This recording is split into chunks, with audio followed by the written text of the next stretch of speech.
اعوذ باللہ من الشیطان الرجیم، بسم اللہ الرحمن الرحیم۔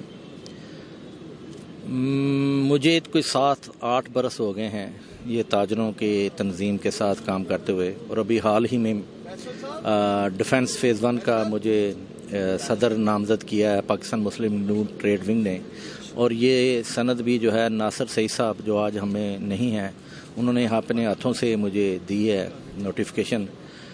جس دن ان کا انتقال ہوا ہے اس دن وہ ڈبلیو بلاک مسجد میں ایک نکاح کی تقریب میں ہمارے ساتھ موجود تھے۔ میرا خیال ہے ہماری جو لاسٹ پکچر ان کے ساتھ بنی ہے وہ ہماری ہی بنی ہے، یا ادھر جہاں ان کی ڈیتھ ہوئی ہے وہ ہوگا۔ تاجروں کی خدمت کرنے میں انہوں نے کبھی اپنا گھر بار، اپنے بیوی بچوں، کبھی کچھ اور اپنے کاروبار کو نہیں دیکھا تھا۔ ان کو یہ پتہ چل جائے کہ کسی تاجر بھائی کا کسی مارکیٹ میں کوئی مسئلہ ہے تو وہ اتنی زبردست پین لیتے تھے کہ وہ مسئلہ جب تک حل نہیں ہوتا تھا وہ اس پہ سکون نہیں ہوتا تھا ان کا۔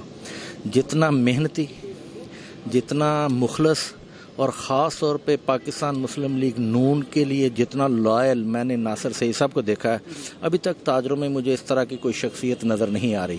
یہ ایک بہت بڑا خلا پیدا ہو گیا ہے۔ اللہ کرے کوئی ایسا شخص نکل آئے، اللہ کو تو بہتر ہی پتہ ہوتا ہے، لیکن ہمارے لیے اتنا بڑا صدمہ ہے کہ ہمارے پاس سے نکاح تقریب میں گئے ہیں اور 1 گھنٹے بعد ہمیں پتہ چلا ہے بیٹھے بیٹھے ڈیتھ ہوئی ہے۔ یہ نیک لوگوں کی نشانی ہوتی ہے کہ اللہ تعالیٰ بیٹھے بیٹھے ان کی روح پرواز ہوئی ہے۔ اللہ تعالیٰ ان کو جنت الفردوس میں مقام عطا فرمائے اور مغفرت ان کے لیے۔ ہم سب یہاں اکٹھے ہوئے ہیں دعا کے لیے۔